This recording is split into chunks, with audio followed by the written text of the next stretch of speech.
আমার ভাগ্নির কারণে আমি চুপ থাকবো কেন? আমি আমার ভাগ্নিটা খাই। সামাজিক যোগাযোগ মাধ্যমে একের পর এক ইঙ্গিতপূর্ণ পোস্ট, বিতর্ক আর তর্ক বিতর্কে বরাবরের মতোই আলোচনায় ব্র্যান্ড প্রমোটার ও মডেল বারিশা হক। রুবায়াত ফাতেমা তনি থেকে লিওনা রহমান, একের পর এক দ্বন্দ্ব যেন থামছেই না। সাম্প্রতিক এক ফেসবুক পোস্টে তিনি সরাসরি কোনো নাম না নিলেও ইঙ্গিত দিয়েছেন এক চিত্রনায়িকার মামাকে নিয়ে। পোস্টে তিনি উল্লেখ করেছেন, ওই মামার আচরণ ও কর্মকাণ্ড মিডিয়া ইন্ডাস্ট্রির জন্য অসম্মানজনক। সিনিয়রদের প্রতি অসম্মান, জুনিয়রদের সঙ্গে কুরুচিপূর্ণ আচরণ।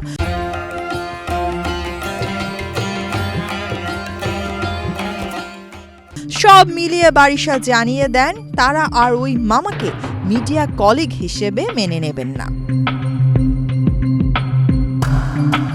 যদিও বারিশা নাম প্রকাশ করেননি, নেটিজেনদের ধারণা তিনি ইঙ্গিত করেছেন চিত্রনায়িকা দিঘির মামা আবু নুসরাত ভিক্টরের দিকেই। প্রসঙ্গটি আরও গরম হয় যখন ভিক্টর নিজেই ফেসবুকে পোস্ট দেন, ইঁদুরমুখী ধরার জন্য ইঁদুর মারার কল কিনলাম। এতে অনেকে মনে করেন এই পোস্ট সরাসরি বারিশাকে উদ্দেশ্য করেই দেওয়া। এর আগে বারিশা তার হাতে অ্যাওয়ার্ড নিয়ে বিগ অ্যাচিভমেন্ট লিখে পোস্ট দিয়েছিলেন। এরপরই শুরু হয় তর্ক বিতর্কের নতুন রাউন্ড। অনেকেই অভিযোগ তোলেন এই অ্যাওয়ার্ড কেনা। বারিশা হকের ইঙ্গিতপূর্ণ স্ট্যাটাস হোক বা ভিক্টরের পাল্টা মন্তব্য, নেট দুনিয়া এখন মুখর এই ভার্চুয়াল দ্বন্দ্বে।